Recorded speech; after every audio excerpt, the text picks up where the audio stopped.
예, 예, 예. 전화 왔었어? 아이고. 맞아, 보고. 손이 물병에 또 안 맞아, 그게. 딱 정해놓고. 예.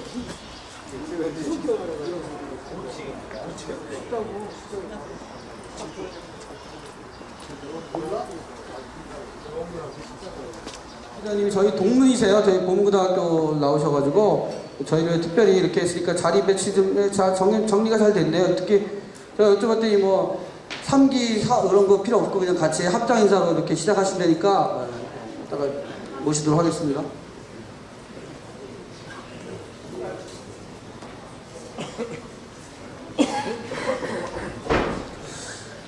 네, 안녕하세요. 오늘 멀리서 우리 학교에 방문하신 이기흥 회장님을 소개해드리겠습니다. 충남대학교 행정대학원을 나오셨습니다. 주요 경력으로는 대한수영연맹 회장, 대한체육회 수석 부회장, 대한체육회 통합추진위원회 위원장, 광저우 아시안게임 선수단장, 런던올림픽 선수단장, 그리고 대한불교조계종 중앙신도회 회장님으로 역임하셨습니다. 올해 다시 앞으로 4년 동안 중앙신도회 회장을 연임하게 됐습니다. 박수로 환영해 주시기 바랍니다.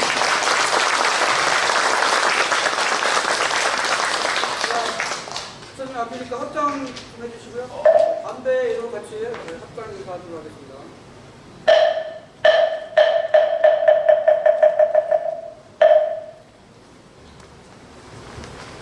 대단히 반갑습니다.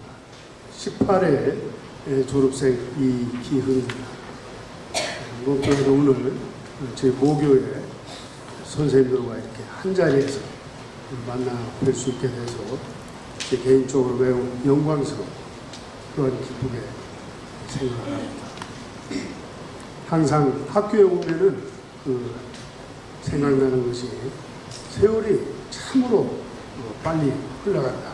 오늘도 저희 동기생들이 여기에 몇 명 같이 왔는데 학교 운동장에서 함께 뛰어놀던 어린 친구들이 지금 이제 머리에 백발이 우성하고 얼굴에는 주름도 깊이 들고 아이들이 자라나서 결혼을 하고 어버이가 되고 또 할아버지가 되고 저희를 가르치셨던 그 선생님들은 많은 분들이 유명을 달리하시고 돌아가셨습니다. 45년이라고 하는 시간이 돌이켜보면 꿈결같이 흘러갔습니다. 너무나 빨리 시간이 흘러간 것 같습니다. 산천은 유구한데 인거는 간데 없다고 한 시인의 글귀가 생각이 납니다. 부처님께서는 이러한 인간의 삶의 모습을 불교의 대장경인 금강경을 통해서 이렇게 말씀하셨습니다. 생야 일편 부은기, 사야 일편 부은냐. 사람이 한 세상을 산다고 하는 것이 한 조각 구름이 만들어지고 한 조각 구름이 흩어지는 것과 같다는 것입니다. 모든 것이 순간이고 찰나이고 덧없다는 것입니다.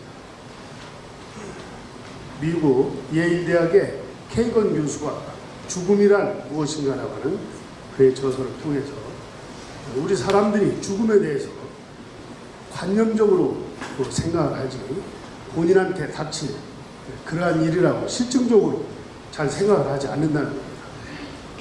이 죽음에 대해서 깊이 성찰하고 항상 생각을 한다면 개인의 삶뿐만 아니라 우리 인류의 삶의 모습이 많이 바뀌어질 거다. 그런 이야기를 합니다. 하버드 대학의 엘리자베스 퀴블러 교수가 의과대학 교수로서 사망 선고를 받는 많은 사람들을 임상 실험을 했다고 합니다. 처음에 그런 사망할 수 있다. 앞으로 남은 시간이 몇 달 남지 않았다. 이렇게 얘기를 하면 모두가 거의 반항을 한답니다. 내가 왜 나야? 이런 식으로 반항을 한답니다. 그러다가 다음 단계는 거부를 한다고 합니다. 아마 뭐가 진단이 잘못됐을 거야. 이게 아닐 거야. 이렇게 한다. 그렇게 하다가 다음 단계는 깊은 우울증에 빠진다고 합니다. 심한 우울증을 겪고 그리고 나면은 타협을 한다고 합니다. 우리 아이들이 대학에 갈 때까지만 또 장가를 갈 때까지 내가 살았으면 좋겠다. 이렇게 타협을 한답니다. 그리고 마지막에 가서 수용을 한답니다. 받아들인답니다.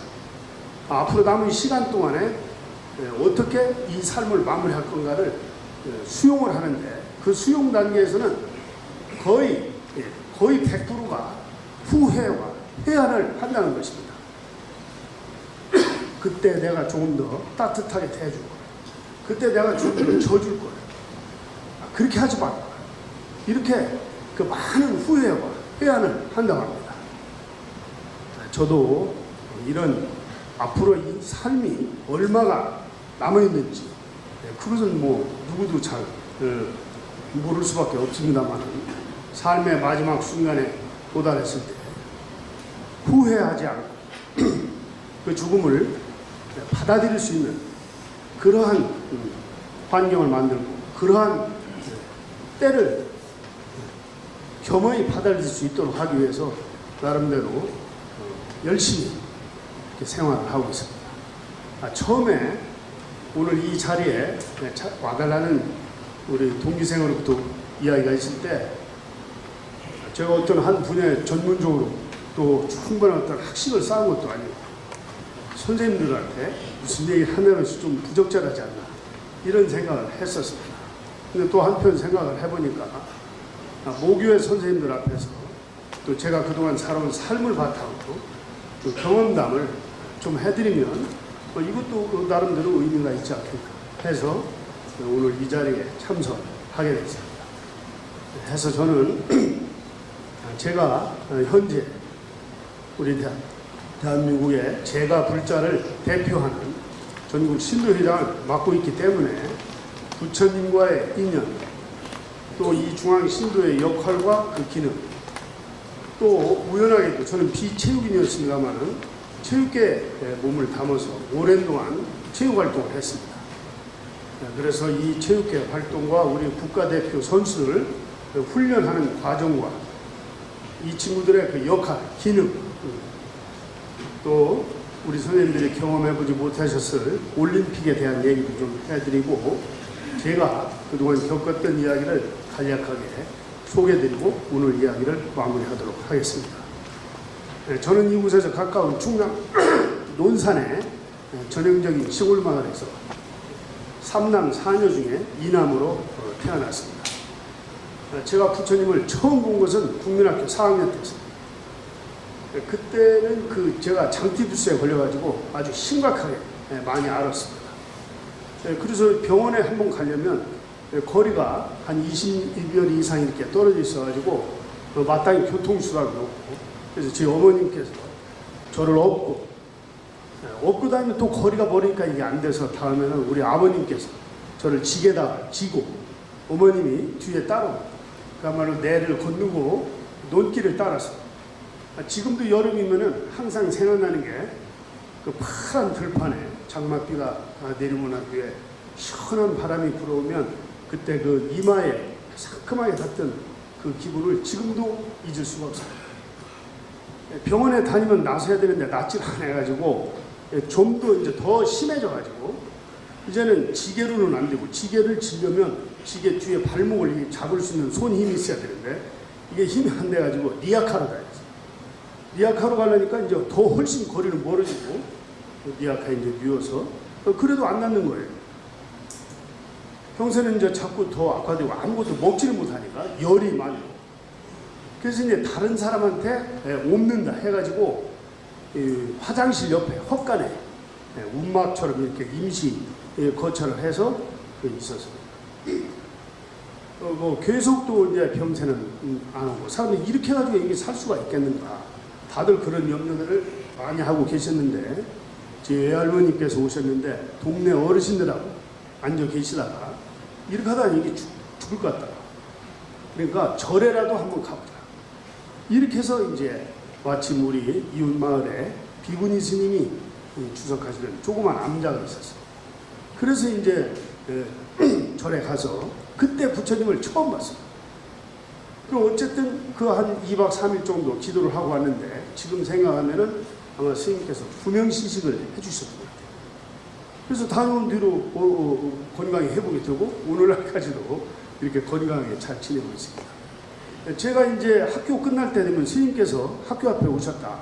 연필도 사주시고 공책도 사주시고 또 저는 집에 가려면 그 앞으로 가야 되니까 또 절에 가서 친구들하고 놀고 또 떡도 주시면 먹고 또 부처님 계신 법당 안에서 공책을 펴놓고 숙제도 하고 이렇게 어린 시절을 보냈습니다.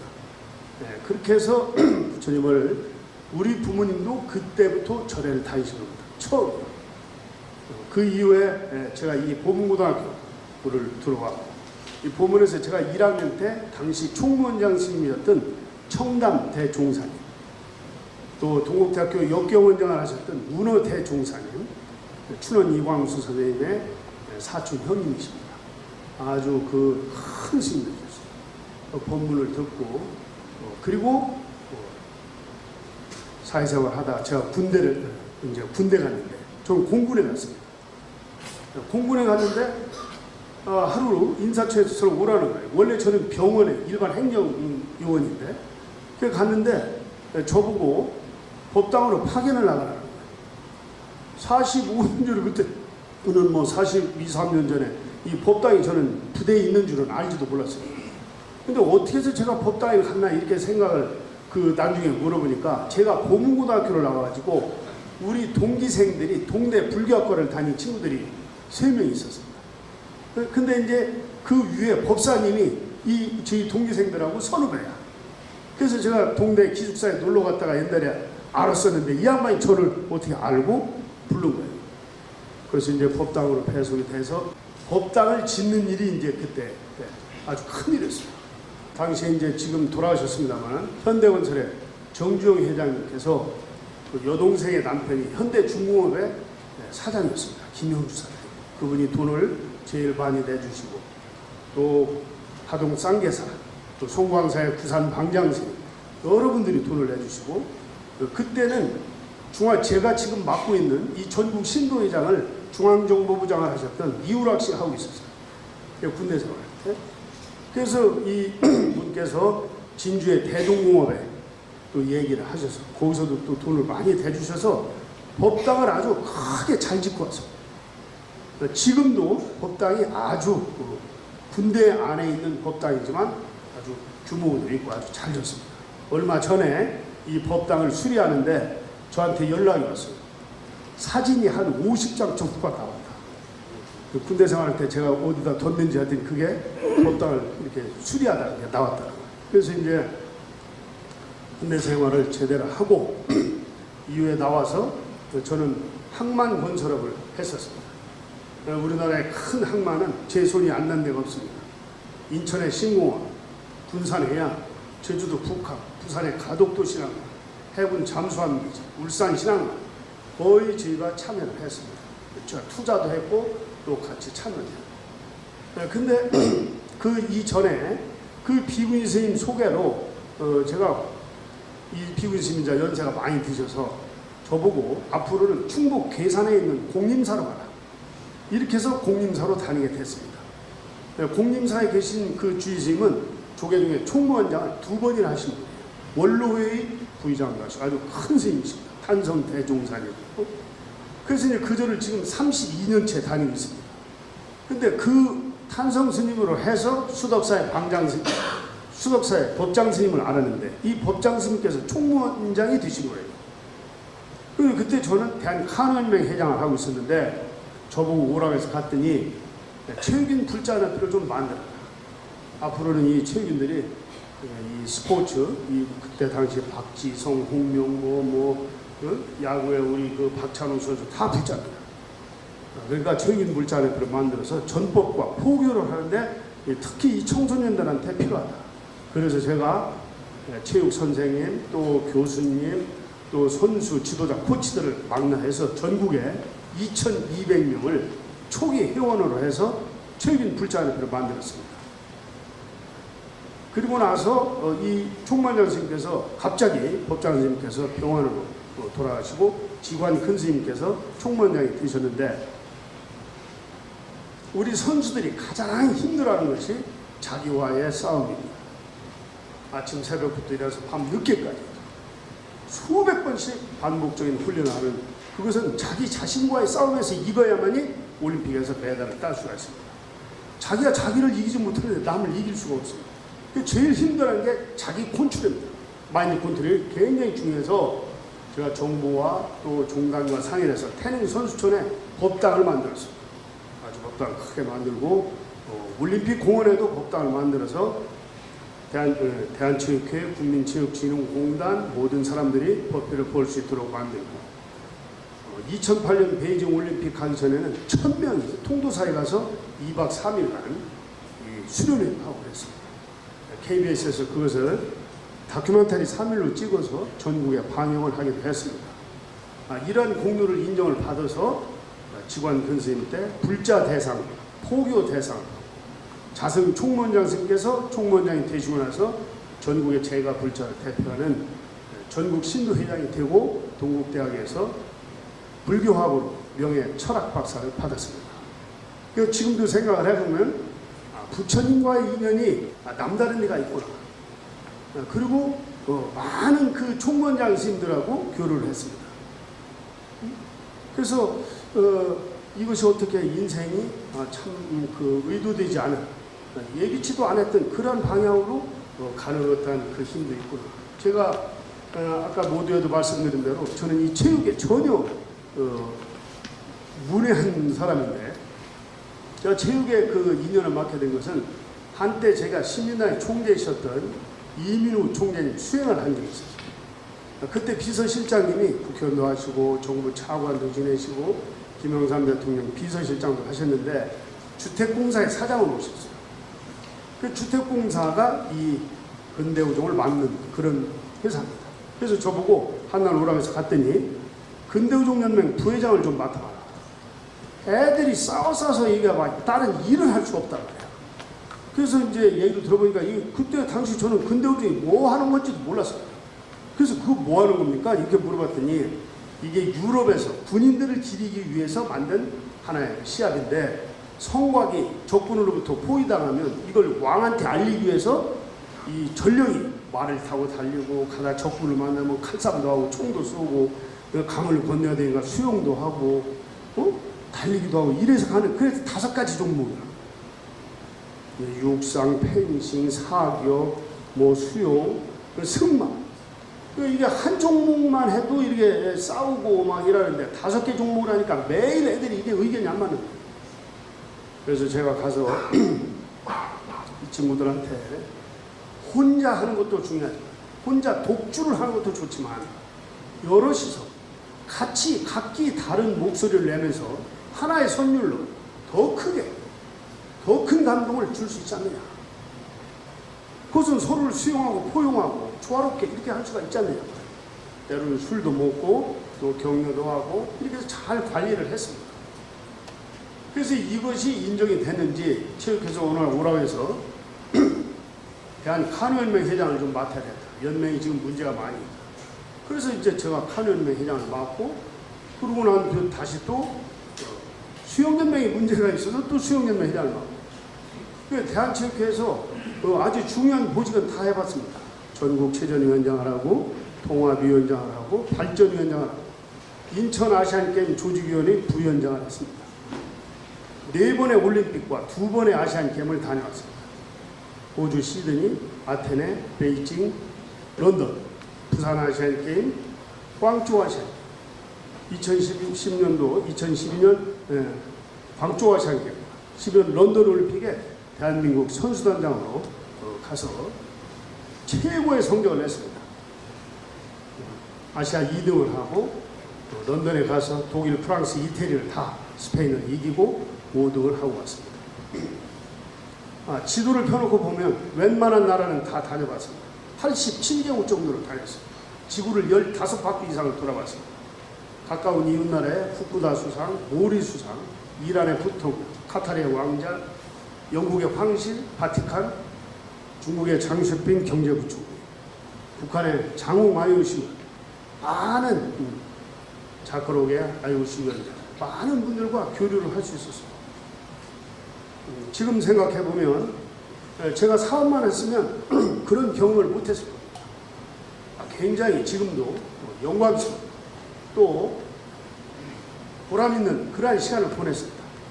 그리고 그러한 공로들을 인정을 받아서 용인대학교에서 러시아의 푸틴 대통령과 함께 명예 최고학 박사를 받았습니다. 그래서 인생이라고 하는 것이 어느 방향으로 갈지 또 어떻게 될지 정말로 예측이 불가능한 그런 부분이 있다라고 저는 생각합니다. 국가대표 선수가 되려면 결코 간단한 게 아닙니다. 국가대표 선수들이 보통 13세에서 35세 정도의 연령 분포가 되어 있습니다. 체조 같은 경우는 굉장히 어리고 또 사격 같은 경우는 나이 많은 친구들도 있습니다.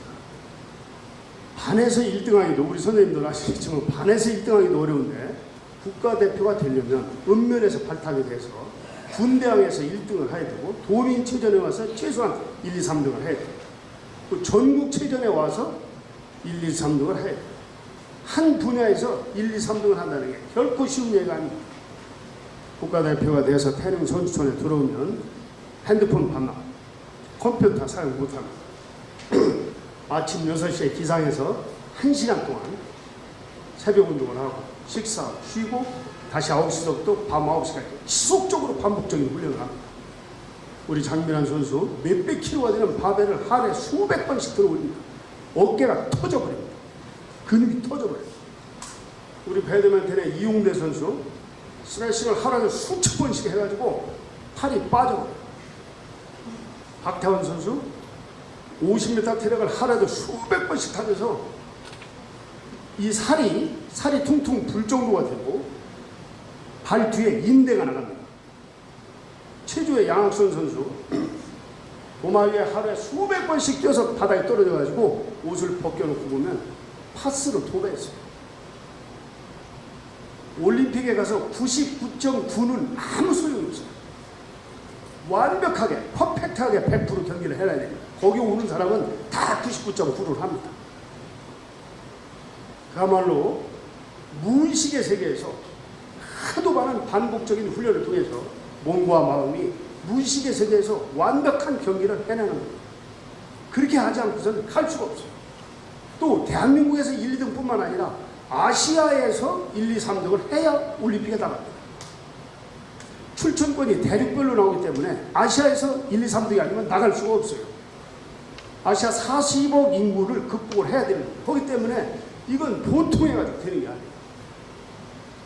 우리 선수들이 오로지 목표는 올림픽에 가서 금메달이라는 거예요. 이 금메달이 그냥 만들어지는 게 아닙니다. 심지어 우리가 이 선수들이 얼마나 힘들게 하는지 예를 들어서 4년씩 어떤 경우는 10년씩 합니다. 올림픽을 3수까지 해서 가는 사람들이 있어요. 2010년 런던 올림픽 때 태권도의 이인종 선수는 10년 만에 갔어요. 그런데 가서 이 시합은 1, 2초 만에 키로에 2, 3분 만에 이 결과가 나옵니다. 유도의 선수들 얘기를 들어보면 딱 잡히는 순간 아 내가 떴구나 이걸 안답니다. 딱 잡히는 아 이거 떴구나 진다 이걸 안 돼. 그러면 그 잡혀서 떠서 바닥에 매트에 떨어질 때까지 0.1초도 안 걸리는데 그 시간이 한 1년 걸리는 것 같아요. 야 이거 앞으로 해야 되나 말해야 되나 이걸 어떻게 해야 되나. 그래서 바닥에 딱 떨어지고 나면은 자기 힘으로 일어나지가 못할 정도로 힘이 든다는 겁니다. 그렇게 많은 훈련을 합니다. 그렇기 때문에 대한체육회에서는 이렇게 노력한 선수들이 그 흘린 땀방울이 헛되지 않도록 하기 위해서 철저한 준비를 합니다. 올림픽 시작하기 전에 이게 올림픽에 가서는 경기력만 가지고 하는 게 아니에요. 기후라든지 그 나라의 날씨 또 그 선수의 멘탈 컨디션 시차 1시간 시차를 극복하려면 하루 정도 시간이 걸린다고 합니다. 이 시차 극복 음식 특히 우리 한국 선수들은 된장 고추장 이걸 안 먹으면 힘을 쓰지를 못해요. 이런 음식의 문제, 뭐 이 챙겨야 될 게 한두 가지. 그래서 1년 전부터 완전히 전담팀을 만들어서 준비를 합니다. 우리 선수들이 다른 건 몰라도 경기력 외적인 요소로 메달 따는데 실패해서는 안 되기 때문에 철저한 준비를 합니다. 외국에 나가서 그 연습할 수 있는 장소를 확보해야 됩니다. 올림픽 때가 되면은 선수들이 가면은 이 연습을 할 수가 없어요. 세계 각국에서 다 와서 시간을 하루에 뭐 1시간 정도 배정을 안 해줘. 그러니까 가서 짐 풀면 하다 보면 바로 나와야 돼요. 그러니까 이제 옆에다가 또 연습장을 얻어야 되고 또 다른 음식은 가지고 가지만 야채 같은 것은 이 도핑 문제가 있기 때문에 교민을 찾아서 괴약 재배를 해서 일체 약을 주지 못해요. 약 모두 만약에 도핑에 넣으면 큰일 나요. 그런 괴약 재배를 하고 또 선수들 이렇게 아침 저녁으로 밥을 해줄 수 있는 숙소를 시내에서는 못하기 때문에 변두리에 집을 확보해서 거기서 이제 음식 같은 걸 조리해서 갖다 줄 수 있도록 그런 준비를 하고 또 차량 움직임, 비행기 항공편 또 만약에 사타에 큰 병원으로 가야 될 때 그런 병원은 어디로 갈 것인지 또 그 나라의 문화 애들은 우습게 손짓발짓 했는데 그쪽에서는 아주 그걸 욕으로 받아들이고 큰 싸움이 벌어지는 수가 있어요. 그런 문화라든지 표현, 행동 이런 것들 다 조사를 하고 특히 중요한 것이 상대방 선수에 대한 전력을 확보하는 겁니다. 예를 들어서 우리 배드민턴에 이용대 선수가 간다. 그러면 대충 알아요. 예선 때는 누구하고 싸우고 본선에는 누구고 준결승에 누구 이 선수가 나옵니다. 그러면 그 선수의 그 특성을 다 그대로 가지고 와가지고 우리가 스포츠 과학원에서 이걸 분석을 합니다. 이 친구는 바닥에서 50cm를 뛰어서 15도 각도로 저쪽 하단에 때린다. 이 사람 팔 길이는 얼마나? 이 사람은 보폭을 얼마나 뛴다? 발을 안으로 접는다, 뒤로 접는다. 그러니까 우리는 제가 때리면 15도에서 때리면 40도 각도로 뛰어서 저쪽 하단으로 우리는 45도 각도로 다시 꽂는다. 이게 딱 나옵니다. 팔목은 얼마 꺾여야 된다. 우리는 팔이 짧으니까 팔목을 얼마나 꺾고 길이는 얼마나 이걸 과학적으로 다 분석을 해서 어느 정도로 훈련을 많이 하냐면 이 큰 스크린에 이용돼서도 혼자 여기서 연습을 합니다. 이 볼이 날라오게 만들어서 사람 그림이 A 선수, 필리핀 선수에서 태국 선수로 바뀌면 바로 그 사람에 맞는 자세가 나옵니다. 본인도 모르는 사이에 그 자세가 나와요. 그 정도로 훈련을 합니다. 그래 이게 보통 하는 훈련이 아니에요. 그냥 금메달이 되는 게 아닙니다. 그래서 이제 그렇게 훈련을 지속적으로 하고 국내에서는 이제 또 이게 체력이 굉장히 중요하기 때문에 올림픽 출발하기 한 6개월 전 정도면은 그 지리산에 뱀탕도 구해서 배웁니다. 뭐 역도 선수 같은 경우는 뱀탕값이 한 사람한테 아마 한 몇천만 원 들어갈 겁니다. 출발 한 3개월 정도 되면은 남한강에 가물치를 구해서 이걸 과서 먹입니다. 이 가물치가 좋은 겁니다. 다른 데 가물치는 안 먹입니다. 남한강 가물치만 먹여요. 그래서 이제 가물치를 과서 먹이고 그 다음에 한 달 전이 되면 우리 여기 신탄진에 담배인상공사다 부탁해서 6년근 홍삼에서 액기스를 추출합니다. 그래서 그거를 먹여요. 그리고 또 그것도 다 시차가 틀립니다. 그러면 이게 먹으면 음식 성분이 도핑하고 관련이 있기 때문에 다 분석을 해서 그렇게 먹입니다. 그리고 이제 갈 때 되면은 한우는 태백 한우가 제일 좋은 것 같아요. 그 태백에서 한우를 분행지에서 키운 그걸 잡아서 덩어리채가요. 이걸 가져가면은 다른 거 일치 안 넣고 50시간 이상 과서 파하고 무만 넣어서 한 50시간 굽고 기름을 계속 걷어내면 아주 진한 국물이 나옵니다. 그렇게 고소한 줄은 진짜 몰라요. 그러면 이제 시차가 바뀌어가지고 여기가 낮이면 저쪽은 밤이기 때문에 주로 이 시합을 밤에 합니다. 저쪽에. 그러니까 우리는 새벽에. 아침 새벽에 밥 먹고 나가서 이 시합하려면 이게 안 돼요. 그러니까 그것을 끓여가지고 경기장 앞에 가서 먹여서 보냅니다. 그러면 속도 든든하고 애들이 할 수 있고 또 어떤 애들은 라면을 삶아주세요. 뭐 이런 애들이 있어요. 또 된장국을 주세요. 뭐 이런 그런 거 보다 맞춰서 갖다 줘서 애들이 이렇게 할 수 있도록 합니다. 그렇게 모든 준비를 철저하게 해서 가져갑니다. 그래서 이제 결단식을 하고 비행기 타고 가서 내리는 순간부터가 전쟁터입니다. 그때부터 전쟁이 시작되는 거예요. 하면은 선수 단장은 장관급 외교관의 신분을 갖습니다. 대형 차가 나오고 남녀 수행원이에요. 수행원. 국가정보원 대테러단의 지원을 받고 아주 폼나죠. 폼나. 근데 단장이 폼 잡고 다니는 사람은 절대 일이 안 됩니다. 단장은 가장 큰 모습이 돼야 돼요. 가장 큰 서포터가 돼야 됩니다. 제일 먼저 가서 아이들 침대. 이 배구 선수 같은 경우는 키가 커서 이 침대가 이게 발이 이렇게 나와 있어요. 그걸 걸쳐 이렇게. 그것도 유도 선수 같은 경우는 뭐 레슬링 있는 등치가 커가지고 침대가 작아요. 그러니까 그런 거 이제 바꿔주고 또 올림픽 선수촌 식당은 10,000명이 동시에 밥을 먹을 수 있어요. 또 식당이 뭐 운동량보다 더 커, 훨씬 더 커요. 아프리카, 아시아, 중동, 유럽 이렇게 다 있습니다.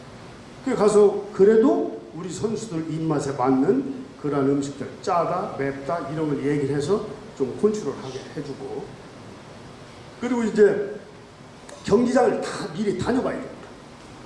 경기장이 한 60군데에서 70군데 돼요. 예선, 중결승, 본선 이게 다 틀려요. 장소가 좋기 때문에. 그리고 우리 연습하는 연습시설 이거를 단장은 항상 차에 태극기가 달려있습니다. 가는 데마다 태극기가 올라가요. 그렇게 다녀가지고는 알 수가 없어요. 걸어 다녀요.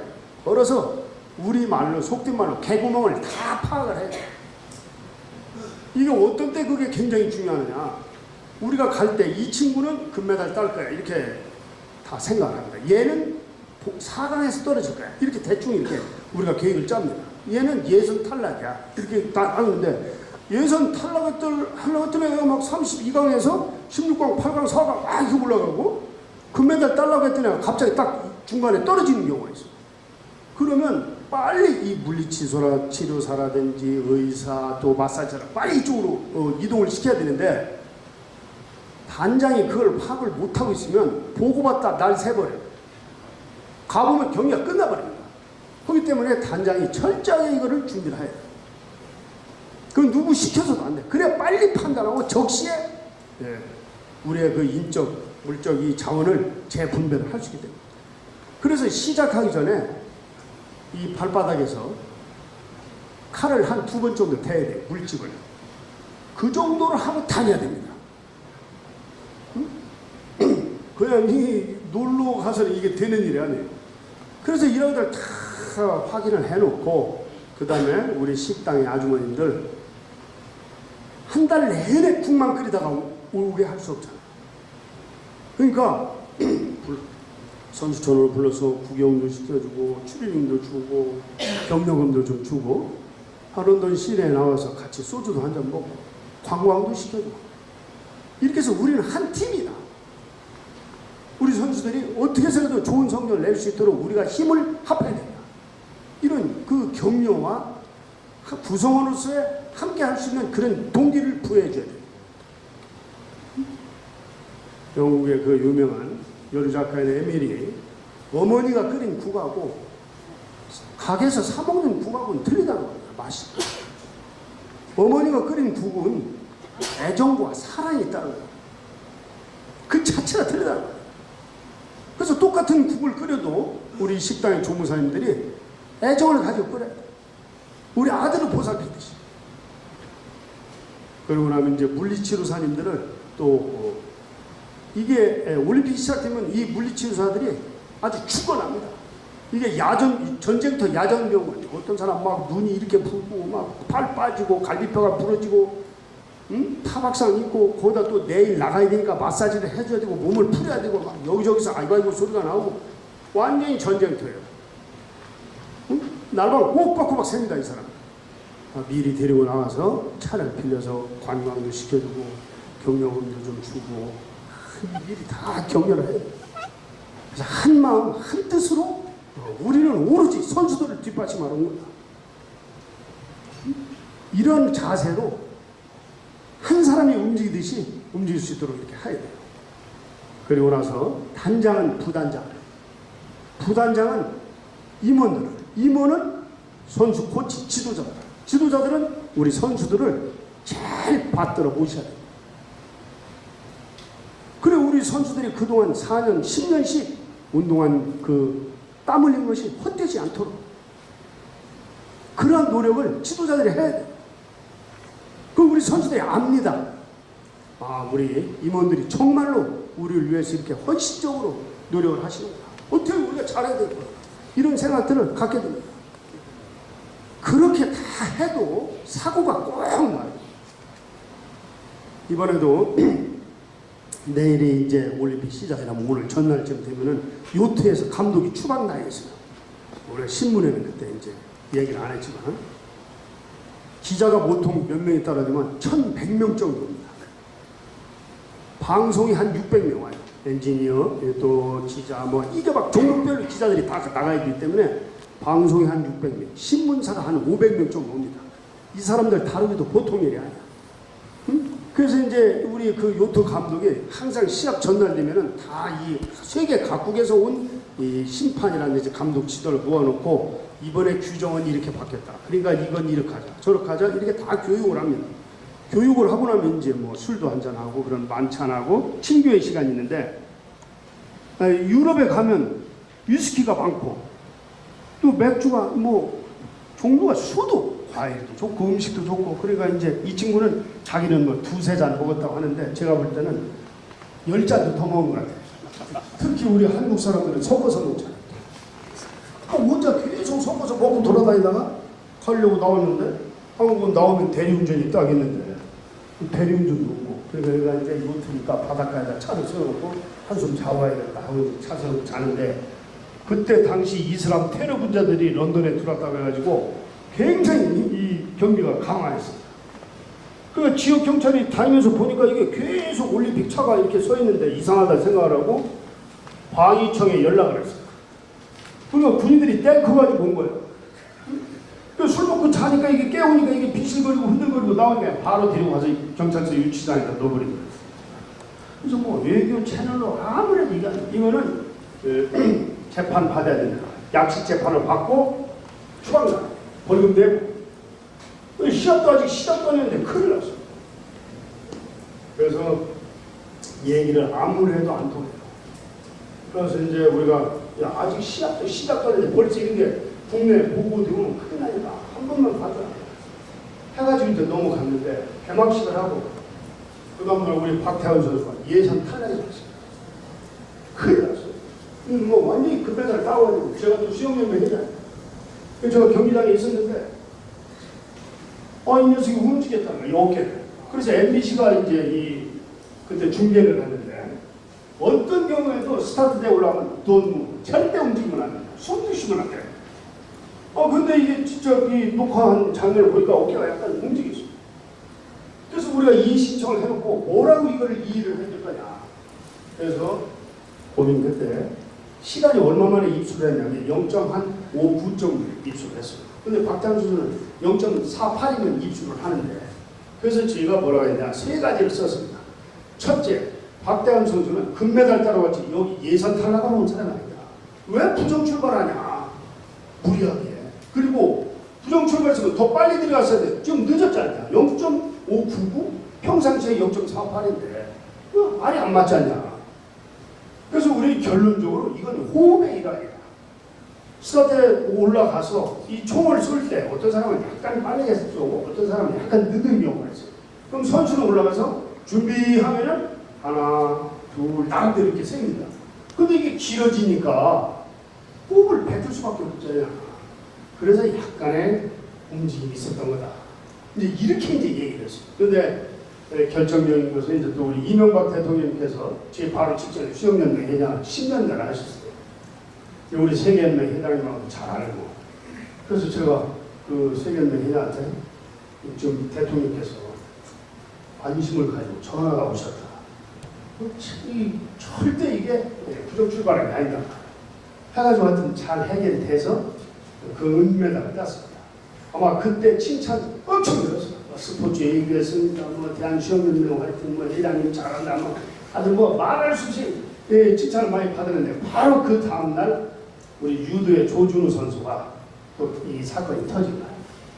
그 우리 그때 유도에서는 원래 한 판, 반판, 1점 유효 이렇게 했는데 유효라는 걸 없애버린 거예요. 그때 이제.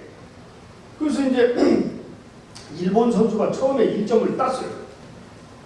그 우리가 그걸 이의신청을 해가지고 양 어깨가 다 바닥에 닿지 않았다 해가지고 그걸 점수를 취소를 시켜버렸어요. 그리고 이제 무승부로 끝났는데 한 번 그 중간에 일본 그 심판들이 깃발을 들었는데 점수를 유효를 준 거예요. 그러니까 심판위원장이 불러서 야 유효는 점수가 없어졌는데 왜 유효를 점수를 줘? 이렇게 해서 그 점수를 취소한 겁니다. 그러니까 아무 문제가 없는 거야. 근데 국내에서는 막 난리가 난 거야. 국무총리께서도 저한테 전화가 왔어요. 이거 어떻게 된 거야? 이 전부 바글바글 끓고 있다. 그러면 점수를 줬다가 깃발 들고 점수를 줬는데 도로 위원장이 불러서 뺏었으니까. 그래서 제가 이렇게 된 겁니다. 설명을 하고 그럼 기자회견이라도 한번 해서 국민들이 이해가 가게 해라. 김한식 총리께서 전화가 와서 그 다음날 제가 기자회견을 했어요. 이거는 잘못된 게 아니고 점수를 줘서는 안 되는 걸 줘서 취소하고 이렇게 된 거다고 경위를 설명을 했는데 인터넷에 막 난리가 났어요. 너는 일본 놈이냐 한국 놈이냐 너 어디 나라 관자냐 너 새끼 당장 들어와. 그냥 이게 어떻게 그렇게 잘 찾아다니는지 뭐 우리 수영연맹이고 뭐 어디고 막 전부 다 이 컴퓨터가 다 다운될 정도로 또 서울서 전화 왔어요. 아버지 어디 가서 기자회견 하지 말아라. 막 아주 난리가 났어요. 그 다음날 그 며칠 하는데 좀 며칠 있으면 뭐 별일 없겠지 하고 뭐 메달도 잘 따고 그래서 잘 넘어가고 있는데 펜싱의 신아람 선수 사건이 터진 겁니다. 이거는 펜싱의 우리 신아람 선수가 이것도 금산 친구예요. 또 우리 불자고 이 참고로 이 올림픽에서 메달 따는 사람의 80%는 다 불자입니다. 그게 이제 왜 그러냐고 하니 제가 이제 생각을 해보니까 이 마음을 컨트롤하는 게 이게 중요한 것 같아요. 양궁 선수는 못합니다. 최윤주라든지 뭐라든지 뭐 펜싱도 그렇고 뭐 아까 말씀드린 양학선이, 이용대, 김현우, 뭐 사격의 김장미 거의 다 소년제 10명이면 8명 불자입니다. 실제가.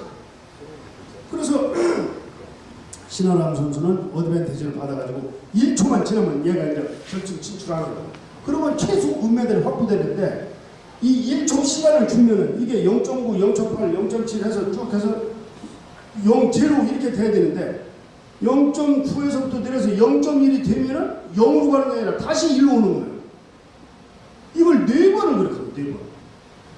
그 5번째 가서 이제 또 신아람 선수가 이제 한 방 맞은 겁니다. 그래서 졌는데 그래서 이제 우리가 이제 항의를 했지. 아니 1초면 끝나는데 지금 4번씩 이렇게 했는데 이게 무슨 경우냐 말이야. 그러니까 얘가 이거다. 우리가 항의를 안 한 게 아니라 항의를 하니까 뭐라고 하냐면은 그건 안 된다는 거야. 왜 안 되냐? 심판은 전광판만 보고 결정을 할 수 있다. 규정이 그렇게 돼 있어. 그러면 자의적으로 경기를 중단하거나 승패를 선언할 수 없다는 거야. 그거 어떻게 할 수가 없다는 거야. 그래서 그럼 누구한테 하소연해? 기계가 잘못됐다는 거야. 그걸 정말 이거 어떻게 할 수도 없고 그래서 신아람 선수는 피스트에서 엉엉 울고 앉았고 아유, 그래서 저보고 단장 오라고. 그래서 제가 이제 가니까, 만약에 지금 당장 안 내려가면 경기를 다 몰수하고 앞으로 징계를 주겠다. 징계를 주면 앞으로 모든 선수가 시합을 못 나가는 겁니다. 그래서 할 수 없이 달래가지고 내려가고 이 신청을 접수를 해놓고 했는데 이게 이제 난리가 나는 거예요, 국내에서. 그래서 우리가 IOC에 항의를 했어요. 이게 아무리 기계가 잘못됐다 해도 4번씩 이렇게 됐으니까 똑같이 은메달이라도 그럼 공동 은메달을 줘라. 그랬는데 IOC에서는 뭐냐? 은메달은 못 주고 특별 공로상을 주겠다 이랬어요. 그러는데 이게 어떻게 기자들이 잘못 써가지고 우리가 특별 공로상을 달라고 했다. 이렇게 얘기가 나는 거죠. 그러니까 국내 이게 안마 미쳤냐. 이게 최소한 은메달을 가져와야 되는데 그리고 거기 신아람 선수가 거기서 울고 있을 때 그때 해결을 봐야지. 왜 내려오라고 했냐. 막 난리가 났어. 또 이게 막 전국이 바글바글 끓거든요. 응? 그래서 그 다음날 기자회견을 다시 하기로 해서 이제 SK 손길승 회장님이 펜싱 회장님 그리고 우리 대한축구 박용수 회장님 저 셋이 기자회견장에 가서 좌우 배석하고 제가 그 글을 읽기로 돼 있었는데 우리 기사가 가다가 길이 잘못 들어가지고 엉뚱한 데로 가버려. 야구장으로 가야 되는데 받으면 축구장으로 가. 그 다시 가려니까 한 40분 걸려야 된다. 기자들은 한 300명 모여있는데 그 성질이 급하시는 우리 회장님이 읽어버리신 거예요. 기자들은 또 왜 와요? 빨리 하지. 막 이렇게 하니까 읽었어. 우리 네티즌들이 전부 다 박용석 회장님한테 달라붙어가지고 얼마나 욕을 잡섰는지. 응? 막 성질이 나셔가지고 막 밤에 잠을 못 잘 정도로 날밤을 꼬박꼬박 새가면서 회의를 하고 막. 응? 저는 얼마나 미안해. 내가 그 시간 맞춰서 내가 했을 건데. 그래가지고 굉장히 정말로 미안하고 죄송스러운 때도 있었는데 진짜 우리 한국 사람들이 그걸 잘 찾아갑니다. 두산구로 뭐 우리 박용사님 집이고 어디고 막 네티즌들이 찾아가지고 한 80만 건 올라갑니다. 보통 뭐 두산이 다 막 중앙대학교 컴퓨터가 다 다운됐대. 요구하느라. 패러디도 만들어서 막 수십 건 해서 막 올리고. 응? 그래서 아유 인자는 다 끝났겠다 이렇게 생각했는데 또 축구의 박종구 선수가 갑자기 독도는 우리 땅이고 끌고 나오고 그래서 거기 경기장에 제가 가 있었어요. 근데 일본은 성적이 안 좋아가지고 단장이 소환됐어요. 단장이 동국으로 소환돼가지고 부단장이 직무대행하는데 경기장에 사람들이 막 찼는데 일본 사람들이 웅성웅성 하는 거예요.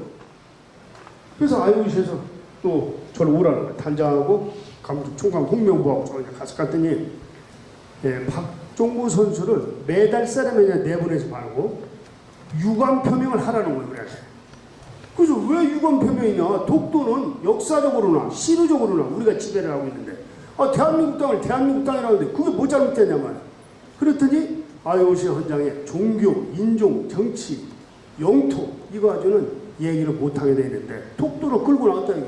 그래서 독도가 왜 이게 분쟁 지역이냐? 그랬더니 어쨌든 일본이 국제 해사기구에 문제 제기를 하고 있는 상태 아니냐. 할 말이 없는 거예요. 그러면서 우리한테 뭐라 하면 야 승자의 아량을 좀 보여라. 너네는 지금 여기 축구 연을 런던에 와서 축구 종주국 런던을 이기고 넌 뭐 금메달도 13개씩이나 따고 미국, 영국, 러시아 소련, 러시아, 중국 이거 빼고 너네가 5등 했는데 좀 그거 하나 써면 이것도 올림픽 정신이다. 그래서 또 혼자서 딱 큰일 날 것 같아가지고 물어봤어요. 이거 어떡할 거냐.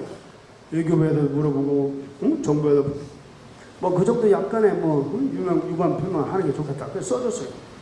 난리 나서 또 그거를 왜 메달을 안 땄냐 가지고 와야지. 독도 너 일본 놈 앞제비다. 너들은 하여튼 공항에 두를 생각을 말아라. 뭐 결혼해서 노른자 빼고 빨간 페인트 넣어서 인천공항으로 다 모여라. 막 아주 이 욕이란 욕은 하여튼 막 들을 수 없는 욕이 수도 없이 오는데 결정적으로 마지막에 뭐라 그럴 줄 알아요? 박종구가 만약에 군대를 가게 되면 선수 단장하고 대한축구 회장하고 반씩 둘이 나눠서 군대 갔다 오라고. 그래가지고 우리 박용석 회장님 손녀가 박용석 회장님한테 전화 와서 할아버지 바로 한국으로 들어오지 말고 외국에 가서 좀 있다 오라고. 그런 정도로 이렇게 예기치 않았던 그런 일들이 생깁니다. 이 단장을 하면서 가장 힘든 것은 예선 탈락하는 선수들 관리하는 거예요. 그렇게 열심히 했는데 그냥 4년, 5년, 10년 시간인데 1, 2초 만에 한 방에 딱딱 떨어져. 그 기분이 어떻겠어요? 그럼 우리는 야 여기까지 왔는데 여행도 하고 언제 또 여기 오겠냐. 여행도 하고 또 이렇게 선수들 응원도 하고 이렇게 하단 말이야. 만사가 싫다는 거예요. 밥도 안 먹고 머리 푹 숙여가고 잠만 자고. 그래서 얘들을 새벽에 깨워서 보내려면 굉장히 마음이 안 좋습니다. 그런데 예선 탈락한 사람도 그런데 또 부상당한 사람은 이건 가지도 오지도 못하고 붕칭칭 매고 이러고 있는데 정말 마음이 안 좋아요. 이 왕기춘 선수가 제가 베이징 때도 저하고 가고 런던도 같이 갔는데 이 친구가 런던에서 참 운이 없어요. 이 세계 선수권 대회 가면 항상 1등인데 팔이 빠져버렸어요. 베이징에서.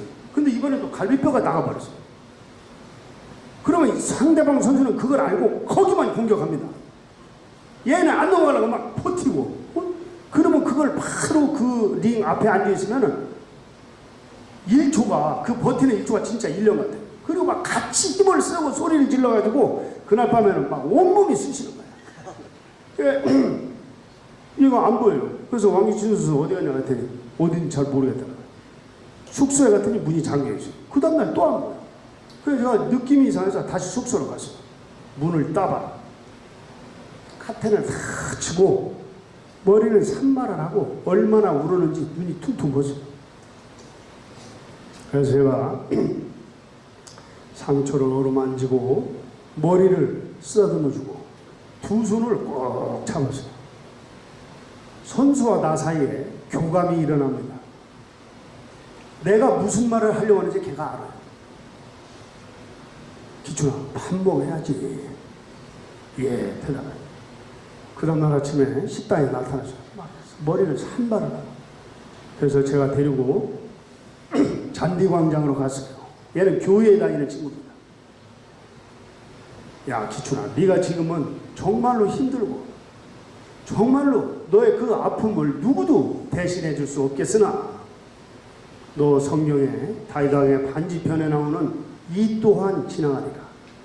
이러한 경고를 잘 생각해봐라. 지금은 아프지만 언젠가 이 상처가 반드시 회복이 될 거다. 부처님께서는 평상심이 도라고 너 지금까지 해온 것처럼 열심히 운동하고 열심히 생활하면 세상에 나가서 어떤 일을 하더라도 훌륭한 자리를 찾을 거다. 돌아오는 길에 우리 왕기춘 선수가 저한테 왔어요. 회장님, 단장님, 저에 가면은 앞으로 열심히 하겠습니다. 그냥 교수의 길로 한번 가보겠습니다. 그래서 제가 소원 중심 실현, 염원하면 반드시 이루어진다. 이렇게 격려를 해줬습니다. 단장이 또 힘든 건 술 먹는 일입니다. 그런 그 재밌는 일도 또 있습니다. 그래서 저는 금메달을 따는 친구들, 메달을 따는 친구들 아주 엄격하게 관리했습니다. 새벽 6시면 집합을 시켜가지고 정말로 엄격하게 관리했어요. 왜냐? 이 메달을 딱 타면 이제 해방감에 금메달도 땄지. 그냥 뭐 모든 게 이제 막 해결해 놨으니까 빨리 국내 가서 돌아다니고 싶어요. 특히 우리 박태환 선수는 더 가고 싶어요. 이게 왜냐면 대기업에 홍보하라고 하지, 또 연예 방송에 나오라고 하지, 막 그러니까 이게 붕 떠가지고 빨리 가라고 해요. 근데 그게 가면 안 돼요. 왜냐? 올림픽 시작과 끝 사이에 양쪽으로 20일. 이 동안에 상업방송에 노출되면 매달 박탈입니다. 근데 그걸 국내에서는 몰라요. 왜 안 보내냐? 빨리 보내지. 잡아오냐? 막 별소리 또 타고. 그거를 청와대에서도 전화와. 좀 보내주면 안 되나? 그게 이제 어디 또 대기업에서도 막 전화오고. 그 홍보로 아주 따끈따끈할 때 빨리 쓰려고. 그래서 아침마다 제가 불러놓고 교육을 합니다. 너희들은 지금 메달을 딴 사람들은 겸허한 자세를 가져야 된다. 여기 동료들은 지금 부상당한 동료도 있고 예선 탈락한 동료도 있고 지금 시합 중에 있는 선수들 있고 동료들을 응원도 하고 격려도 하고 위로도 하고 또 특히 너 혼자 금메달 딴 게 아니다. 건강한 몸을 주신 부모님, 초등학교 때 발굴해 주신 선생님, 중고등학교 때 그 어려운 형편에서도 차에다 싣고 이리저리 경기장으로 시합으로 다닌 너 지도자 선생님이다. 국가대표가 돼서 태릉 선수촌에 들어와서 밤에 춥지 않도록 따뜻하게 불을 지펴주는 보일러실의 기사님서부터 시작해서 물리치료사, 식당의 조무사님, 대한체육회 모든 선수촌의 직원들, 또 경제적으로 지원하는 연맹의 회장님, 기업의 후원, 정부의 지원, 무엇보다도 국민들의 뜨거운 성원, 격려, 이것이 합쳐져서 금메달이 나온 것이지 너 혼자 딴 게 아니다. 그러니까 더더욱 겸허한 자세를 견져야 된다. 제가 아주 확실하게 잡았습니다. 쌀 한 톨에도 만인의 노력이 깃들여져 있고 물 한 방울에도 천하의 기운이 들어있다. 일미진중함시바. 티끌 속에 우주가 들어있는 겁니다. 이걸 그렇게 다루면 안 돼요. 그래서 저는 아이들을 아주 엄격하게 다뤘습니다. 특히 런던 올림픽은 우리한테 큰 의미가 있는 대회였습니다. 한국이 올림픽에 처음으로 간 게 1948년 런던 올림픽입니다. 이 런던 올림픽 갈 때는 국가가, 정부가, 대한민국 정부가 수립이 안 된 상태예요. 그래서 우리 민간인 차원에서 돈을 걷어가지고 기차를 타고 부산에서 오사카에서 홍콩으로, 홍콩에서 대만으로, 대만에서 덴마크로, 네덜란드로, 이라크로 9개 나라를 거쳐서 한 달 만에 갔어요. 돈이 없어서 선수촌에 들어가지도 못하고 밖에다 군용 텐트를 치고 시합을 해가지고 우리 역도의 김성집 선생님하고 육상의 최인철 선생님이 동메달 하나씩 따신 겁니다. 그래서 다시 그 후로 64년 만에 가는 런던 올림픽은 우리는 6.25 전쟁이라고 하는 그 참화 속에서도 대한민국의 국토를 지켜내고 민주주의를 수호하고 무역 1조 달러를 돌파하고 도움을 받던 나라에서 도움을 주는 나라, 국민소득 400불에서 3만 불, 선진 대열의 스포츠 강국으로 10대 강국으로 우뚝 솟고 이러한 변화를 가져온 것은 6.25 전쟁 때 참전해준 우방의 도움이 있었기 때문에 가능했던 겁니다. 런던은 6.25 전쟁 때 우리나라에 5만 4천 명의 병력을 보냈습니다. 2천 명이 죽고 수많은 사람이 부상을 당했어요.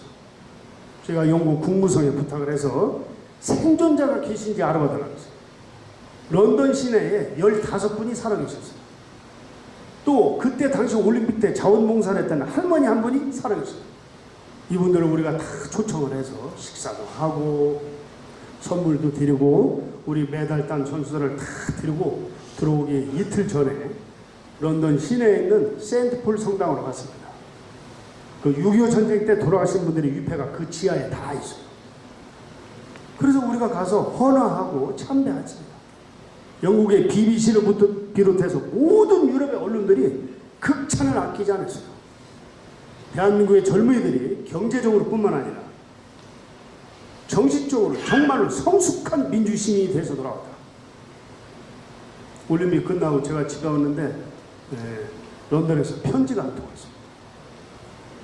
그래서 열어봤더니 영국의 재향군인이 회장께서 당신네 나라 젊은이들이 그렇게 우리의 노고를 잊지 않고 찾아줘서 정말로 영국의 모든 재향군인을 대표해서 감사한다. 이렇게 편지가 왔어요. 제가 정말로 그때 잘 판단을 했다. 이런 생각을 가졌습니다. 저는 그러한 과정을 통해서 리더는 신뢰받는 사람이 되어야 된다. 믿을지. 인변의 말씀은 사람과 사람 사이의 말이 되겠습니다. 약속은 반드시 지켜져야 됩니다. 그래 신뢰가 바탕이 돼야 조직이 결집이 되고 역량이 모아집니다. 사마강은 자치통감에서 불성부문을 이야기하셨습니다. 여기에서 정성을 다하면 아무것도 되지 않는다는 것입니다. 이 정성성자 역시 말씀 언변의 이를 성자입니다. 말이 지켜져야 돼요. 언행일치가 되고 지행이 합일이 돼야 됩니다. 한 비자는 허위무용을 이야기했습니다. 8만 대장경을 다 외우고 있어도 행동하지 않으면 그것은 아무 소용이 없는 것입니다. 순자는 근학편에서 아무리 박학다식한 사람도 죽을 때까지 배워야 된다. 그러나 그 배움은 실천함으로써 완성된다고 했습니다. 전쟁터에 포화가 쏟아지는데 지도자를 신뢰하지 않으면, 부대장을 믿지 않으면 한 발짝도 앞으로 나갈 수 없을 겁니다. 리더는 신뢰받는 그러한 사람이 되어야 된다. 다음으로 존경받는 사람이 되어야 된다는 것입니다. 리스펙트. 이 리스펙트는 라틴어의 리스폰드에서 유래된 말이라고 합니다. 응답하다. 상대방의 부름에 내가 응답하기 위해서는 때로는 한 발 다가서 때로는 한 발 물러설 수 있는 그러한 아량과 용기, 지혜가 필요한 것입니다. 그러기 위해서는 상대방에 대한 완전한 이해가 되어야 돼요. 언더스탠딩.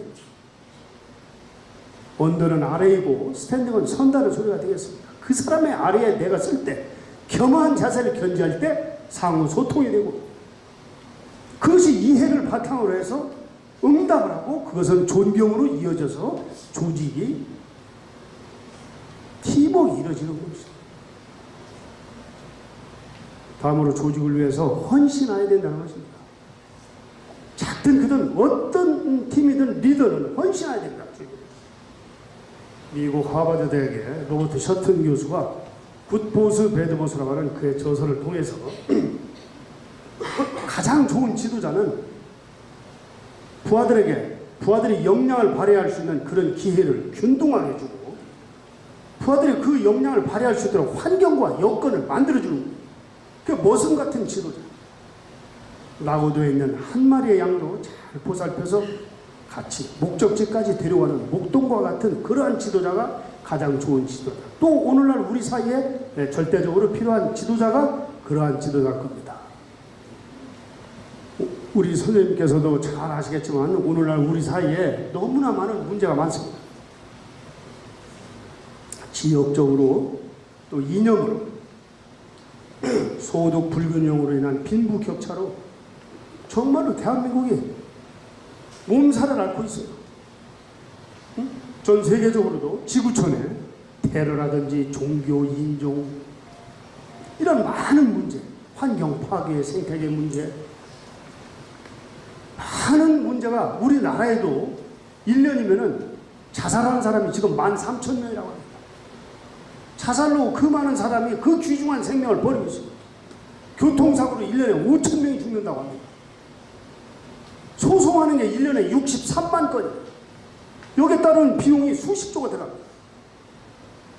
음해성 투서가 수백만 통이 나와가지고 사정당국에서 일을 할 수가 없대요. 이 투서 때문에. 세계적인 석학들이 많은 지금 문제 제기를 하고 있습니다. 젊은 경제학자인 토마 피케티는 21세기라고 하는 21세기 자본이라고 하는 그의 저서를 통해서 자본 소득률이 성장 잠재력보다 훨씬 크기 때문에 앞으로 이 소득 격차는 계속 심화될 거라는 겁니다. 제레미 키푸치는 노동의 종말이라고 하는 저서를 통해서 인간의 이기심이 창궐을 해서 기업이 산업에 투자를 하고 안전자산에 투자를 해서 소비가 진작되지 않고 성장이 멈춰버리고 결국에는 자기 자신들이 망해버릴 거라는 겁니다. 이러한 문제들은 앞으로 심각한 문제입니다. 그리고 모든 것을 기계로 대체하고 알파고에서 보셨잖아요. 알파고가 그 가능성을 얘기하는 겁니다. K홀딩은 제로 성장의 사회라고 하는 그런 책자에서 앞으로 이대로 놔서는 안 된다는 겁니다. 미래학자인 엘빈 토플러 역시도 제3의 물결에서 너무나 사회가 급격하게 변화하고 이 속도가 너무 빨라서 뭔가 대안이 나오지 않고서는 이게 안 된다. 지금 그런 염려들을 많이 합니다. 우리 미래 세대들이 너무나 암울하고 실업이라든지 또 뭘 어떻게 해야 될지 이런 문제들이 정말로 심각하게 진행되고 있다는 것입니다. 저는 이러한 문제들을 해결할 수 있는 유일한 방법은 부처님의 가르침을 지키고 행하는 것이라고 생각합니다. 부처님의 가르침은 크게 여러분께서도 다 아시겠지만 자비와 평등, 자와 비 있는 것을 나누고 아픔을 함께하고 양극단을 버리고 중도와 중용, 평등과 공존 이러한 부처님의 가르침이 아니고서는 앞으로 이러한 문제가 결코 해결될 수 없다는 것입니다. 우리가 옳다, 그러다, 좋다, 나쁘다 하는 것 영원히 이어져 가는 것은 아무것도 없을 것입니다. 대한불교 조계 중에 근간을 이룬 3조 성찬조사께서 신신명을 통해서 이렇게 말씀하셨습니다. 육상이 원흉하다. 통과 별, 동과 이, 성과 개 이게 하나라는 겁니다. 다시 말해서 집을 지으면 석가래가 필요하고 석가래가 없으면 집이 있을 수가 없는 거예요. 전체와 부분이 없는 전체가 있을 수가 없는 겁니다. 우리가 물을 넣고서도 이거 얼면은 얼음이지만 비등점에서 영하로 내려가면은 얼음이 되지만 기화되면은 공기가 되면 하나입니다. 하나. 근데 우리는 그것을 겉으로 보는 것을 가지고 물이다, 공기다. 소에 우유를 짜면 우유인데 이게 일주일 있으면 요구르트가 되고 한 달 있으면 치즈가 되는 거예요. 그 근본은 하나입니다. 근데 우리는 겉으로 보는 것과 실제 모습을 분별하지 않고 너무나 감각적으로 받아들이는 거예요. 칸트도 순수이성 비판론에서 표상과 실상을 얘기했습니다. 겉으로 보이는 것과 실제 모습은 틀리다는 겁니다. 그것을 크게 따지고 보면 다 하나라는 겁니다. 시간이 너무 많이 가기 때문에 조금만 더 말씀을 마무리하도록 하겠습니다. 제가 예를 하나 들어보겠습니다. 저는 등산을 좋아합니다. 주말에는 산에 가는데 관악산을 예로 한번 들어보겠습니다. 사당역에서 올라가는 사람, 과천 청사에서 올라가는 사람, 또 서울대 방향에서 올라가는 사람, 중턱쯤에 세 사람이 있어요. 팔보능선까지 올라간 연주대에 또 사람이 하나 있어요. 제일 꼭대기 통신대까지 올라간 사람이 있어요. 우리가 물어봅니다. 지금 무엇이 보이냐? 사당역에서 올라간 사람은 사당역 보인다고 합니다. 서울대 방향에서 올라간 사람은 서울대 보인다고 합니다. 과천 청사에서 올라간 사람은 과천 청사가 보인다고 합니다. 연주대까지 올라간 사람은 사당역도 보이고 서울대도 보이고 과천 청사도 보인다. 제일 꼭대기 올라가 있는 사람은 저 멀리 인천 앞바다가 보인다. 이렇게 얘기합니다. 이게 오늘날 우리 사회의 모습입니다. 절대 다른 사람을 인정 안 해요. 무슨 소리야. 지금 서울대 보이는데 사당역은 무슨 사당, 죽고 살기로 싸웁니다. 응? 내 등 뒤에 있어서 보이지 않는 것인데 지금도 태양이 이제 없어졌지만 태양이 없어진 겁니까? 우리 등 뒤에 있어서 안 보이고 다시 이게 뜨게 돼 있습니다. 아직 오고 응? 아무리 진리라고 하는 것도 영원히 진리가 없어요. 다 바뀌잖아요. 관습도 바뀌고. 그러면 저는 무엇이냐? 우리 사회가 앞으로 모든 것이 조화롭게 되기 위해서는 상대를 인정해야 된다는 것입니다. 민주주의 기본이 다양성이고 이 다양성을 모두가 상대를 인정하고 포용하고 수용함으로써 안락한 사회가 되는 겁니다. 그러면 관악산에 있는 각지 흩어져 있는 사람들이 다 맞았을까요? 다 틀렸을까요? 전체를 얘기한다는 측면에서 볼 때는 다 틀렸고 부분도 전체라는 측면을 보면 다 맞은 겁니다. 옳고 그름이 없는 거예요. 그러면 저는 무슨 얘기냐?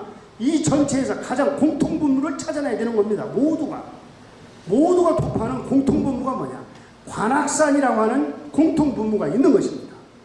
관악산이 부분이 없으면 있을 수 없고 사당역 쪽이 없으면 관악산이 될 수 없죠. 그렇기 때문에 이 공통분모를 자꾸 확대 키워놔야 돼요. 자, 사당역에 올라간 사람, 과천 청사에서 올라간 사람, 서울대 방에서 올라간 사람 어떻게 돼요? 가운데 공통분모가 생기잖아요. 이 공통분모를 자꾸 확대하기 위해서는 수용하고 포용해야 된다는 겁니다. 나눌 줄 알고 우리가 분수라고 보통 해요. 분수. 이게 나눌 분자에 헤아릴 숫자예요. 가지고 있는 것을 서로 나누는 겁니다. 그러면 모든 문제가 해결이 돼요. 하나만 더 얘기하겠습니다. 기차가 터널로 가고 있습니다. 이쪽에 있는 사람들은 기차가 터널로 들어간다고 합니다. 저쪽에 있는 사람은 기차가 터널을 나오고 있다고 얘기합니다.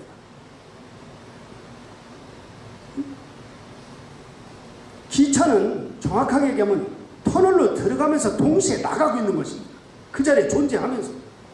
움직인다고 하는 것은 정지된 것들의 연속이고 정지된 것은 움직이는 것들의 스타카토. 제가 지금 얘기를 하고 있지만 이 얘기하는 이 순간에도 말을 하는 일순간 현재 변화하고 있는 것이 현재이고 변화가 끝나면 과거가 되는 겁니다. 그러면서 동시에 미래를 받아들이고 있는 거예요. 이게 하나인 거예요. 근데 우리는 무조건 이렇게 나눕니다.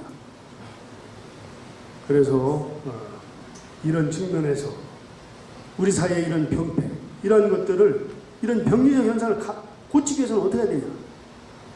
사람이 바뀌어야 되는 겁니다. 사람이 바뀌려면 생각을 바꿔야 돼요. 생각을 바꾸면 뭐에 의해서 합니까? 교육에 의해서만 가능한 것입니다. 교육은 위대한 것입니다.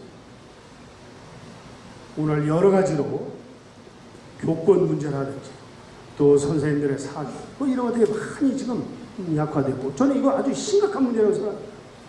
이게 대한민국에 가장 중요하고 가장 근간이 되는 일인데 이 부분에 대해서 앞으로 지도자들이 정말로 특별한 관심을 갖고 이 문제를 해결해야 될 거라고 저는 생각합니다.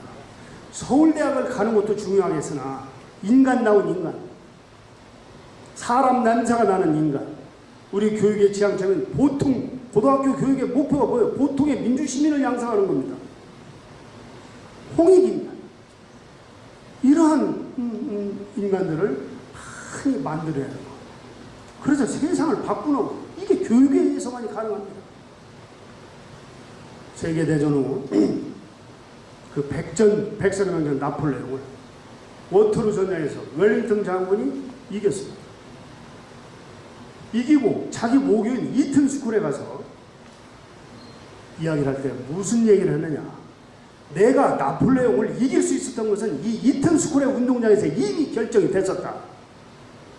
여기에서 이 운동장에서 나의 몸과 마음을 조련하고 단련해서 이 이튼의 운동장에서 이미 그때 결정이 난 거다.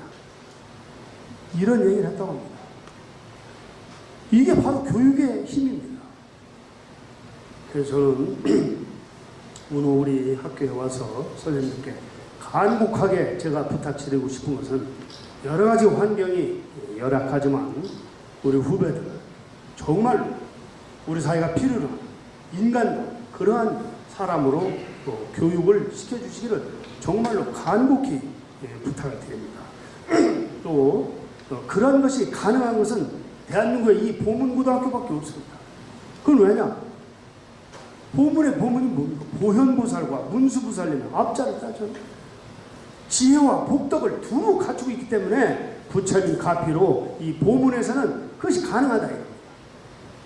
그래서 우리 선생님들께서 많이 힘드시고 많이 속 상하실 때도 많으시겠지만은 그래도 우리 사회를 위해서 또 이번에 또 부처님 학교 아이들을 잘 애정어리게 잘 키우셔서 또 좋은 이런 사회가 될 수 있는 그런 인재들을 많이 배출해 주시기를 진심으로 제가 부탁을 드리고 또 우리 선생님들 항상 건강하시고 또 무슨 일이 있으면 언제든지 또 저희들이 도울 일 있으면 또 얘기해 주시면 우리 동문들도 나름대로 무교 발전을 위해서 함께 동참하도록 할 것입니다.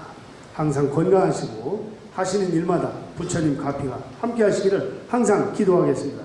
감사합니다.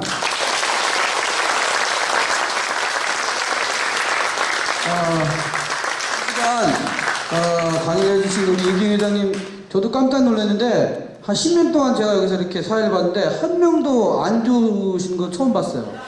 이렇게 달변가이신 제가 진짜 미처 몰랐습니다. 정말 강의 좀 명강이셨습니다. 저희 교장 선생님 대표해서 저기 교장 선생님이 우리 보문고등학교 중학교를 대표해서 이 피규어라고 요즘 이렇게 유행하면 됩니다. 그래서 우리 이기훈 회장님을 이렇게 본단 모형인데 영원히 간직하시라고 선물 잠깐 따위 드리도록 하겠습니다.